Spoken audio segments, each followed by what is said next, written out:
Elizabeth Hart had spent years wandering from one dusty trail to another, collecting stories and sketches for the small travel journal she hoped to publish someday. Her boots had touched riverbeds, prairie towns, and even the edge of the Badlands. But Sagebrush Ridge was supposed to be nothing more than a quick stop before winter set in. The locals warned her that storms came fast in the mountains. 1 minute sunshine, next minute the sky's trying to bury ya, the general store clerk had said with a shrug. She didn't take it seriously till the wind changed. By the time Elizabeth urged her horse toward the foothills, snowflakes were swirling like ghostly ribbons. She tugged her scarf tighter, blinking against the blur. The cold bit through her coat. A low rumble of thunder echoed against the canyon walls. "Not good," she muttered. Her horse stumbled in a patch of deepening snow. Elizabeth's teeth chattered as she scanned the landscape. Just ahead, half hidden behind a cluster of pines, she spotted smoke rising from a chimney. A ranch, a blessing. She pressed on. The blizzard thickened, wrapping the world in white.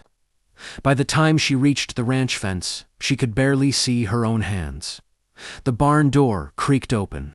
A tall man stepped out, broad-shouldered, wrapped in a wool coat, a lantern casting warm light across the snow. "You're heading straight for trouble out there," he called. Elizabeth tried to answer, but her voice cracked. She swayed, dizzy with cold. The man rushed forward, just as she collapsed into his arms. When she woke, she was wrapped in quilts beside a crackling fire. A young girl sat nearby, stirring a pot of soup. The man from the barn leaned against the hearth, watching her with concern carved deep into his rugged features. "You're safe," he said gently. "Name's Mathew Cole. Here's my daughter, Lucy." Blizzard rolled in, fast we're snowed in. Elizabeth tried to sit up. "I'm Elizabeth Hart. Thank you for saving me." Mathew shook his head, modestly. "Storm did most of the work. I just kept it from talking you." Lucy grinned. "Pa never lets anyone freeze, even stray travelers." Despite the storm outside, warmth spread through Elizabeth's chest, unexpected, unfamiliar. She had been rescued by strangers before, but something about the ranch felt different. Like a refuge she hadn't known she needed. Wind howled against the windows. Snow piled high on the sill. Mathew glanced at the frosted glass. "Storm's gonna shut us in for days." Elizabeth met his eyes. His quiet strength steadied her like an anchor. "Then," she murmured, "I guess I'm staying a while." Mathew's expression softened, not quite a smile, but something close. And outside, the mountain storm raged. As destiny settled in, the next morning, the ranch was wrapped in blankets of white, so thick that even the fences vanished beneath them. The storm had iced the world into silence, broken only by the occasional groan of wind and the steady crackle of the wood stove. Elizabeth woke to the smell of biscuits and the warmth of a cabin that felt lived in. Loved in, yet haunted by something unspoken. Lucy, bright-eyed and lively despite the storm, tugged Elizabeth toward the kitchen, paws feeding the horses. "He'll be back soon. Want some tea?" Elizabeth nodded and wrapped her hands around the chipped ceramic mug. Lucy handed her. "Your father is very kind. He takes care of everybody," Lucy said, stirring honey into her own cup. "But he doesn't take care of himself much. Not since Mama passed." Elizabeth's heart pinched softly. "I'm sorry, sweetheart." Lucy shrugged, with a maturity no child should have. "Storms change people. PA's been different since then. Always busy. Always tired." Before Elizabeth could answer, the door swung open, and Mathew stepped inside, snow clinging to his hat and coat. He stomped his boots by the entryway and brushed the cold from his beard.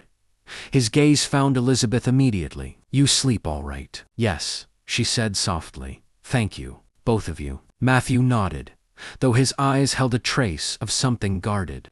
A wall. Something built from grief and time. They shared breakfast, Lucy chatting happily while Mathew and Elizabeth spoke in careful exchanges. But Elizabeth observed everything. The way Mathew's eyes softened when Lucy smiled. The lingering sorrow that flickered when he looked at the empty space at the table's end. and the quiet resilience of a man who had carried too much, too long. After breakfast, Elizabeth offered to help with chores. Mathew hesitated, but agreed when she insisted. They stepped outside together, into air crisp enough to sting the lungs. "You don't have to help," Mathew said, as they walked toward the barn. "I want to," she replied. "Hard work keeps you warm." Fee chuckled, a deep, warm sound that surprised them both. "Can't argue with that." Inside the barn, the horses snorted softly, steam rising from their coats. Elizabeth helped toss hay, brush them down, refill their water. She moved with practiced ease. "You've done this before," Mathew said curiously. "I grew up on a ranch back east. Left after." Her voice drifted. She'd buried her own share of heartache. Their eyes met to wanderers, carrying losses that shaped them. A moment hung between them, fragile as frost. But Mathew broke it, clearing his throat. "Storm like this. You'll be here a while." Elizabeth nodded. "I don't mind." He turned away, but she didn't miss the faint, reluctant smile tugging at his mouth. Outside, the snow kept falling. Inside, something else was beginning, slow as sunrise. Snowstorm days, blurred together at Sagebrush Ridge. Elizabeth found herself settling into the rhythm of ranch life with surprising ease. She helped Lucy bake bread, swept the cabin floors, and bundled up each morning to help Mathew with the livestock. The more time she spent with them, the more she felt an ache she didn't want to name, something like belonging. One evening, the storm quieted long enough for the world to glow under a pale silver moon. The ranch looked like a scene from a winter painting, soft, untouched, serene. Lucy had already gone to bed when Elizabeth found Mathew on the porch, staring out across the white hills. "Couldn't sleep?" she asked gently. Mathew shook his head. "Storms remind me of her." Elizabeth stepped beside him, leaning on the railing. She didn't need to ask who her meant. "My wife loved the winter," he continued. "Said the world felt honest when the snow stripped it bare." He exhaled a long, frosted breath. "After she passed, winter just felt empty." Elizabeth's chest tightened. "You must miss her very much." "I do." He paused. "But it's different now. Softer, somehow. Maybe time's finally doing its work." They stood in silence as snowflakes drifted lazily from the sky, catching the moonlight like falling stars. "You've brought warmth back to this place," Mathew said quietly. Elizabeth turned to him, caught off guard. "I haven't done anything." He looked at her then. Really looked, eyes deep as canyon shadows, but warmer than she'd seen yet. "Sometimes a person doesn't need to do much. Just being here, it changes things." Her pulse fluttered. "Mathew." He shifted closer, not enough to touch, but enough to feel the heat radiating off him in the freezing night. "You're leaving once this storm clears," he said, voice low.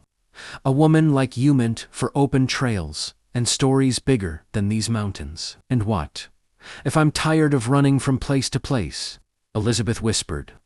"What if I'm looking for something different this time?" Mathew swallowed hard, the conflict clear in his gaze. "I can't ask you to stay." "You're not," she replied. "I'm saying I want to." A moment quiet, charged, fragile hung between them, like breath in the cold. But then Lucy's voice echoed faintly from inside the cabin, and Mathew pulled back. "Better get inside," he murmured. "Cold's sharper than it looks." Elizabeth lingered a moment before following. Her heart beat faster than any blizzard wind. Mathew cared, she felt it, but he was a man, still learning how to let someone in again. And as the snow fell soft around them, Elizabeth knew one thing with absolute certainty. Winter wasn't the only thing melting at Sagebrush Ridge. The days that followed were a tangled mix of gentle warmth and unspoken tension. Mathew was kind, helpful, and often almost tender, yet every time Elizabeth leaned closer, he drifted a step away, as if love was a cliff edge he wasn't ready to stand on. But Lucy saw everything. One afternoon, as Elizabeth taught Lucy how to braid dough for a loaf of sweetbread, the girl blurted, "Pa likes you. He just thinks he isn't allowed to." Elizabeth blinked. "And why would he think that?" "He says his heart is a place with too many ghosts," Lucy said, matter-of-factly. But maybe ghosts get cold too, and it's time to let someone else in. Elizabeth smiled softly. You're very wise for your age. Lucy grinned. Mama always said so. That evening, Elizabeth stepped outside for fresh air and found Mathew chopping firewood. The rhythmic thud echoed across the snow-covered yard. She watched him for a long moment, the determination in his stance, the strength in his movements, the quiet tiredness in his shoulders. Finally, she stepped forward.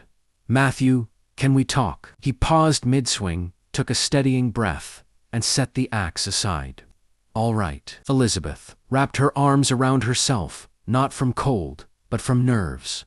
I know you're trying to protect yourself, and Lucy, and even me. But you don't have to push me away just because you've loved and lost. Mathew's jaw tightened. You don't understand. I do, she interrupted gently. I lost someone too. It changes you. But it doesn't end the part of you that can feel again. He looked away at the falling snow. I don't know how to do this again. You don't have to know, Elizabeth said. You just have to try. Mathew's breath trembled. And if you get tired of this place, of me, of ranch life, you're a traveler, Elizabeth.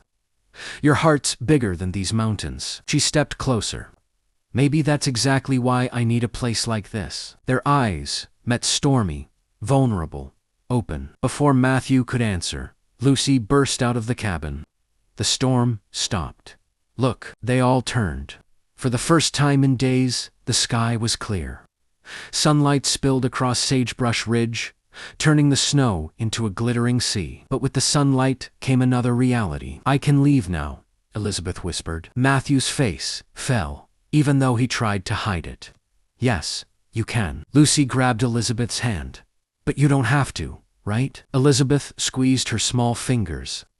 I'll go inside and think. As she walked back toward the cabin, Mathew watched her with eyes full of fear and hope tangled together. The storm outside had passed, but the storm within, all three of them, was far from over. Elizabeth packed slowly, folding her scarf and map with trembling hands. The clear skies outside felt like a countdown. She'd spent her life wandering. Was she really ready to choose a place? Choose people? Choose love that scared her more than any storm? She stepped out into the crisp morning sunlight. Mathew and Lucy stood by the fence, waiting. The emotional weight thickened the cold air around them. You're heading out? Mathew asked, voice rough. Elizabeth took a breath. I thought I should say goodbye. Lucy's face crumpled. But you said you felt at home here. Elizabeth crouched and cupped Lucy's cheeks. I did. I do. But your father thinks I'm meant for bigger things. Lucy stomped her boot. What if the thing you're meant for is us? Mathew winced. Lucy, no, she insisted. You like her, she likes you. You both pretend not to. Elizabeth stood slowly, heart pounding. Mathew, I need to know. Do you want me here? The wind held its breath. Sagebrush Ridge held its breath. Even the horses seemed to still. Mathew stepped toward her, his walls finally cracking. Elizabeth, he swallowed hard.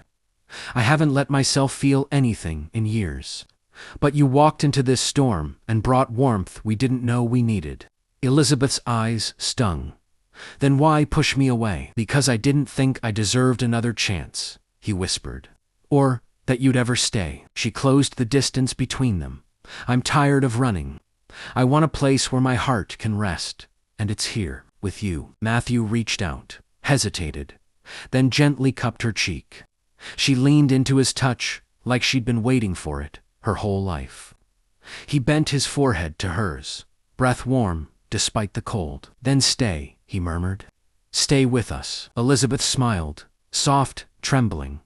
Finally free smile. I'm not going anywhere. Lucy cheered and flung her arms around both of them. Laughter filled the ranch, warming the winter air. The three of them spent the afternoon clearing paths, tending the animals together, and planning meals and chores like a family already forming. Elizabeth realized she didn't need wide-open trails to feel alive anymore. Sagebrush Ridge, with its snowy mountains and its quiet cowboy, had given her something far greater than adventure that had given her a home. As the sun dipped behind the mountains and the sky turned gold, Mathew wrapped an arm around Elizabeth, pulling her close. "Storms brought you here," he whispered. "Maybe fate meant for you to stay." Elizabeth rested against him, heart steady and full. "Sometimes the wildest journeys end exactly where you're meant to be." And in the peaceful hush of Sagebrush Ridge, love settled like snowfall soft, certain, everlasting. Don't forget to like, comment, and subscribe for more Western stories.